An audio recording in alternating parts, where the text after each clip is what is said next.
Welcome to this review on Bell's palsy, an acute lower motor neuron facial nerve disorder that remains a common clinical and examination challenge. So get your notes ready, keep your minds focused, and let's get started.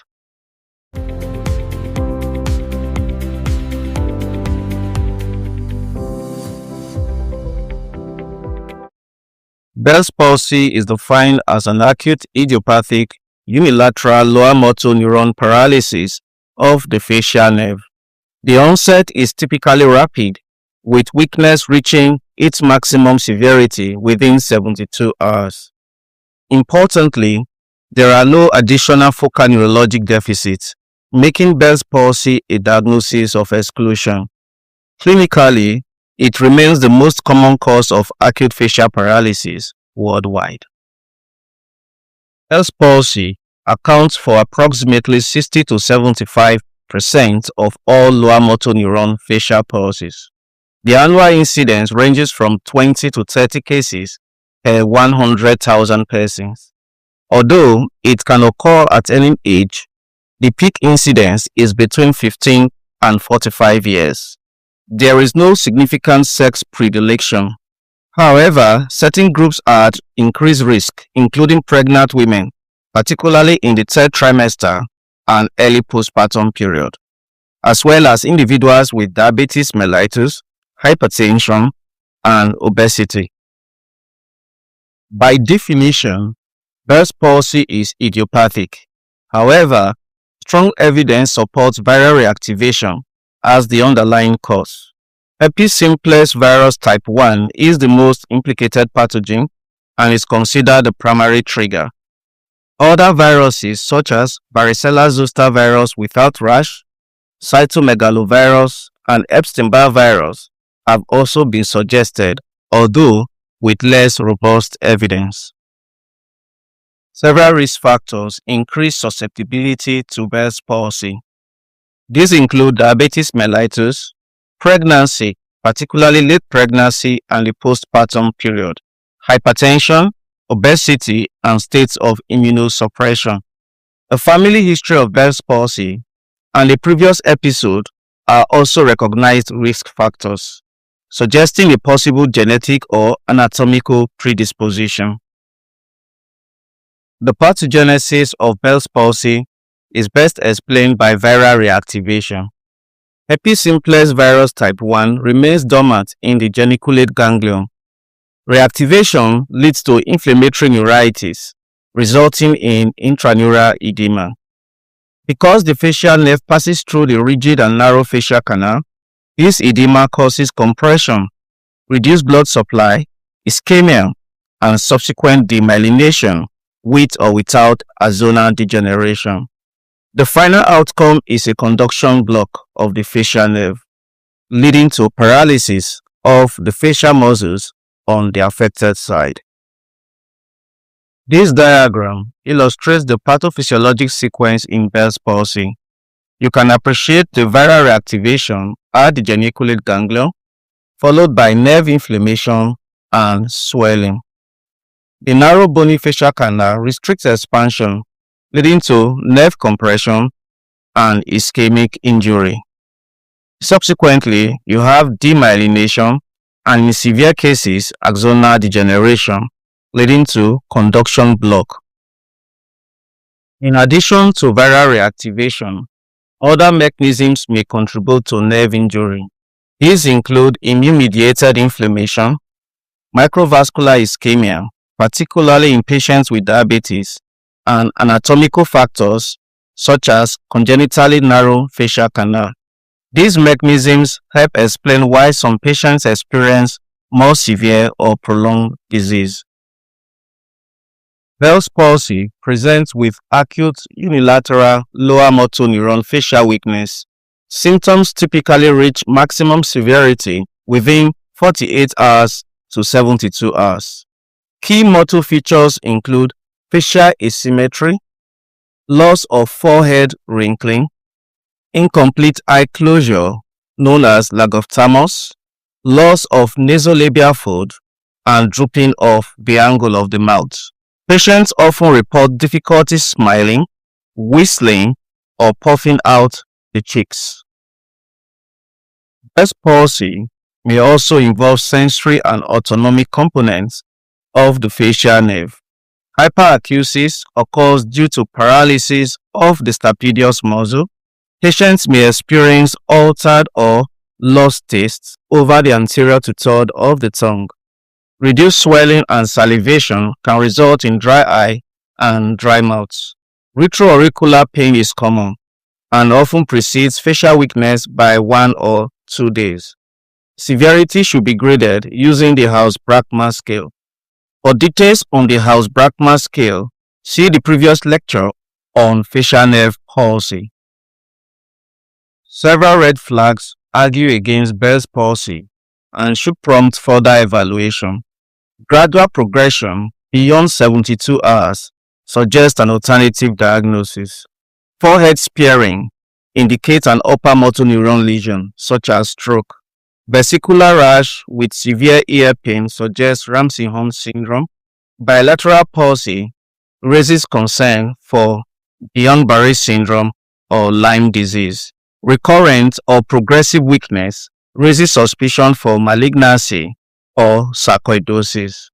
Chronic otorrhea, middle ear or mastoid disease, and hearing loss, tinnitus, vertigo, you may think of a cerebellopontine tumor like acoustic neuroma. The presence of systemic features, weight loss, fever is also against Bell's palsy. Bell's palsy is primarily a clinical diagnosis and also a diagnosis of exclusion. A focused history should assess the onset and speed of progression, recent viral illnesses, ear pain, rashes, or hearing changes.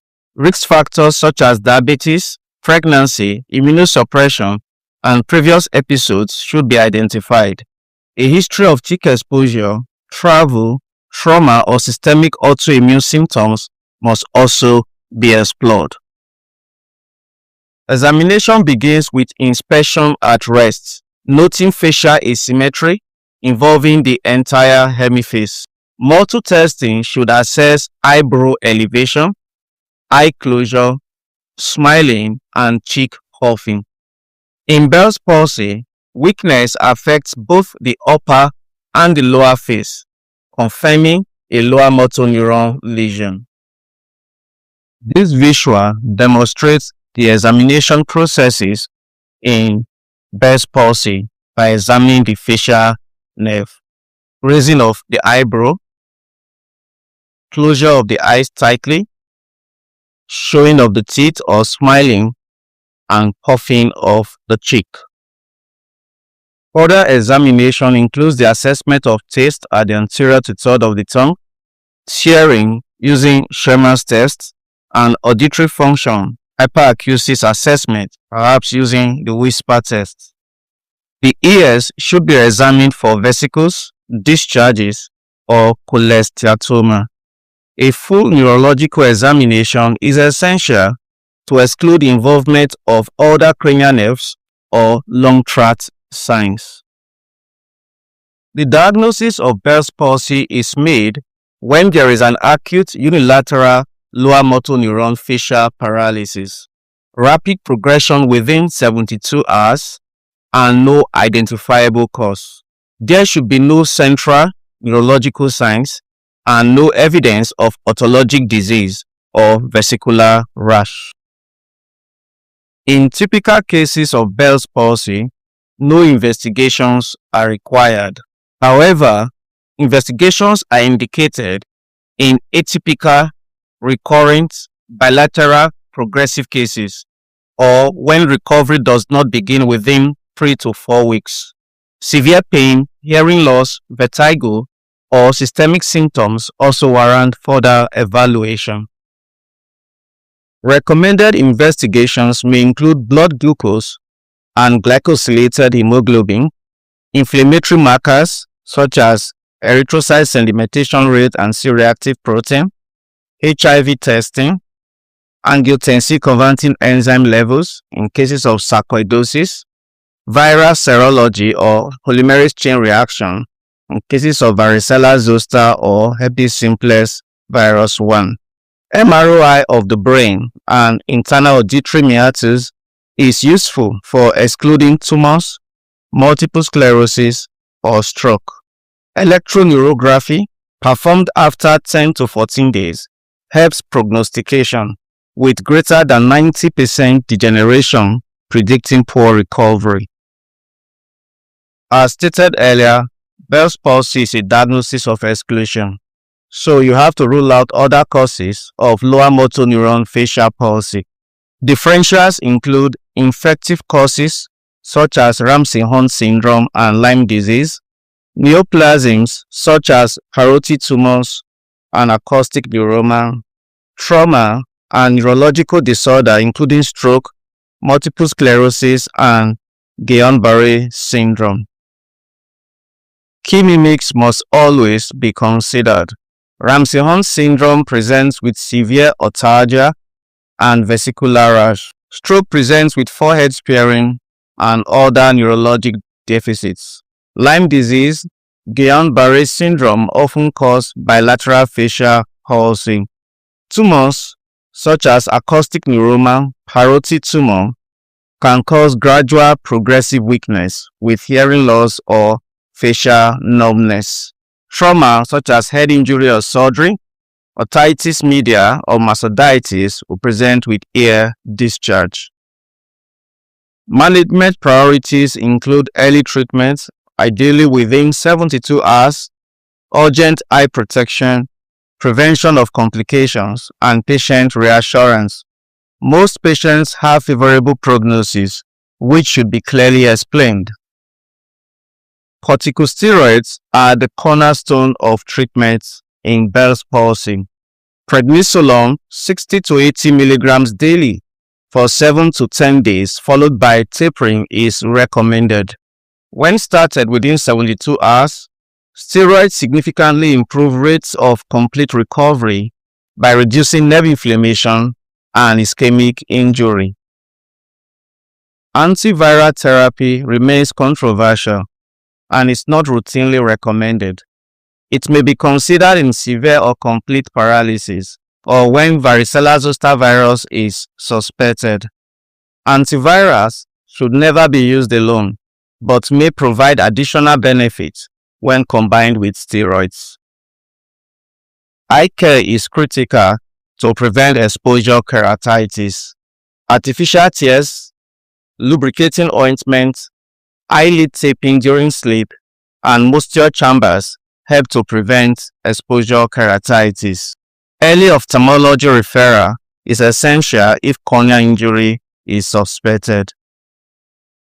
These are various options in eye care: eyelid taping at night, artificial tears, eye ointment, and moisture chambers. Pain is usually managed with non-steroidal anti-inflammatory drugs. Neuropathic agents such as carbamazepine, gabapentin, pregabalin are rarely required. Surgical intervention is generally not recommended. Facial nerve decompression or reanimation procedures are rarely indicated and reserved for selected cases with no recovery after 6 to 12 months. Facial physiotherapy plays an important role in recovery. Exercises, massage, biofeedback, and neuromuscular retraining help improve symmetry and reduce complications such as synkinesis and contractures. Complications include exposure keratitis, synkinesis, gustatory lacrimation, hemifacial spasm, facial contracture, and chronic facial weakness. The psychological impact is significant and may include anxiety, depression, and social withdrawal. Approximately 70 to 85% of patients recover completely within 3 to 6 months. Early improvement usually begins within 3 weeks. Favorable factors include partial paralysis, early treatment, and younger age at onset. Poor prognostic factors include complete paralysis, older age, severe ear pain, diabetes, pregnancy, delayed treatment, and marked nerve degeneration on electrophysiological testing. Here are some key takeaways. Bell's palsy is an acute idiopathic lower motor neuron facial paralysis, most commonly triggered by herpes simplex type 1. Stroke and other mimics must always be excluded. Early corticosteroid therapy and meticulous eye care are critical, and most patients recover fully. We have now come to the end of this comprehensive review of Bell's palsy. You should now be able to confidently recognize its clinical features, distinguish it from other mimics such as stroke and Ramsay-Hunt syndrome, initiate timely evidence-based management, and counsel patients appropriately on prognosis. If you found this lecture helpful, kindly like this video, subscribe to the channel if you've not, and turn on notifications so you don't miss future high-yield medical lectures. Feel free to drop your questions or comments below, and share this video with friends and colleagues who may find it useful. Thank you for learning with ClinMed Compass. I'll see you in the next lecture on Ramsay-Hunt syndrome. Goodbye.